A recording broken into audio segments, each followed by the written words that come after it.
The leg press, I go heavy, but I still lead myself in kind of by 1 or 2, not really warm-up sets, but just get used to the movement.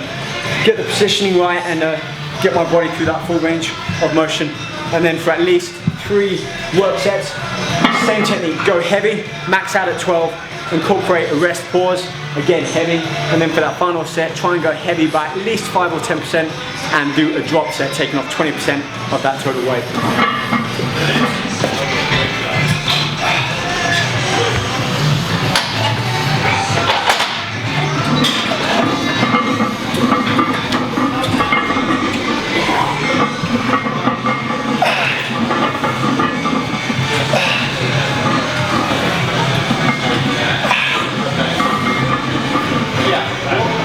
Positioning on the plate, I actually keep my feet quite low, as therefore I kind of load over above my knee. The higher up I take my feet on this foot plate, I feel it targets more of my hamstring, taking away some of that efficiency from the quad. So with this being predominantly a quad workout, I keep my foot positioning low. Alright, just that travel roller.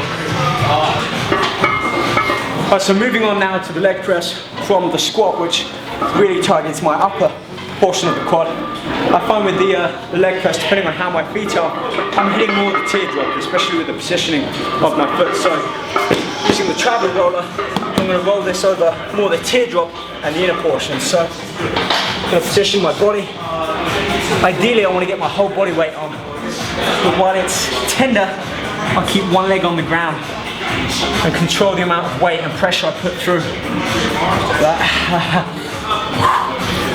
It's pretty tough, but I can either rest the leg on it and roll on the inner quad there. Really does open out those fibers. It's painful, but I feel the benefits when I'm back on that machine. Now, I'm only showing you 1 or 2 rolls. Normally I'd stay on this for a good minute or 2. So therefore my rest periods become longer by default, or I spend a lot longer post-workout as part of an active recovery. If you've ever used this or you want to get a travel roller, you know what I mean. It's almost as intense as the actual training itself, especially how much body weight you want to put on.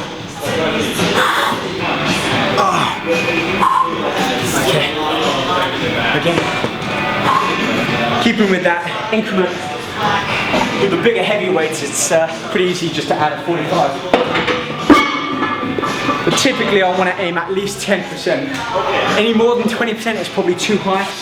I can't get that same quality in the exercise.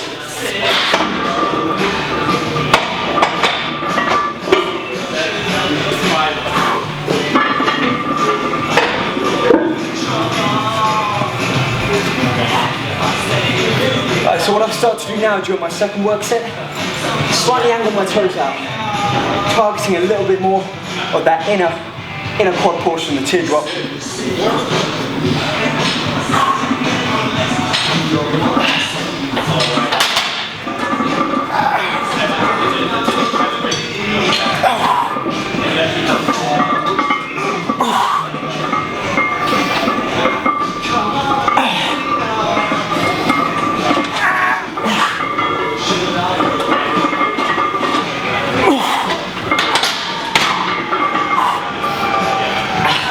Alright, rest pause now.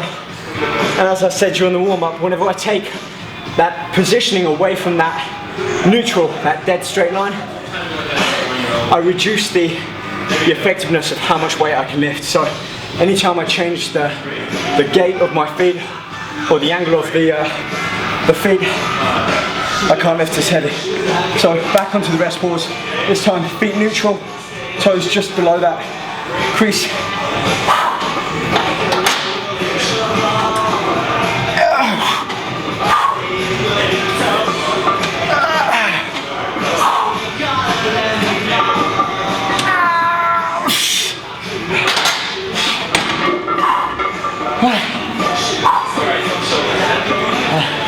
Quick roll out on the roller again, and then one more plate.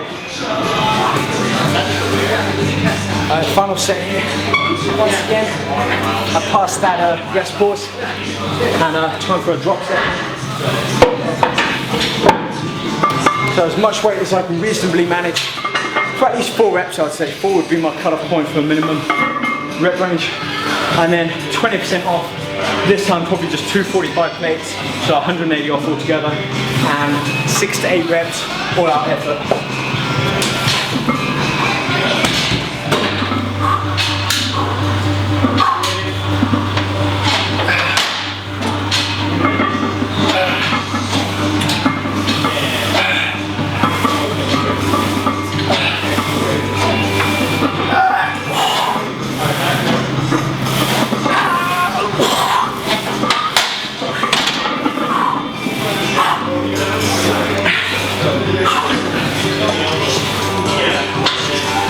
My routine pretty much stay the same year in, year out, but what I will do is I go through stages where every now and again I'll mix it up.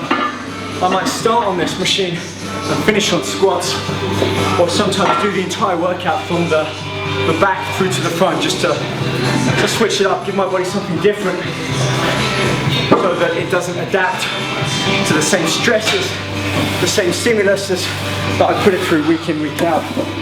So, same routine, just a different routine periodically.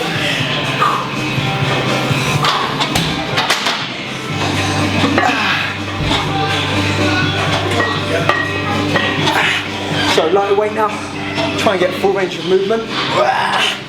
So hit those type 2B fibers, really wake them up and get them engaging.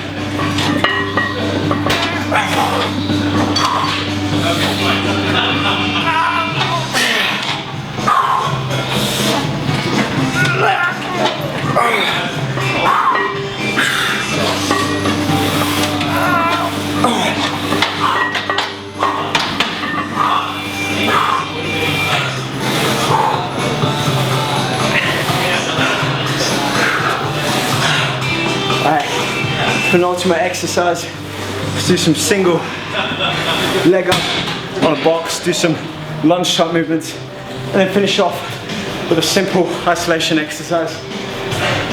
Back on the leg extension.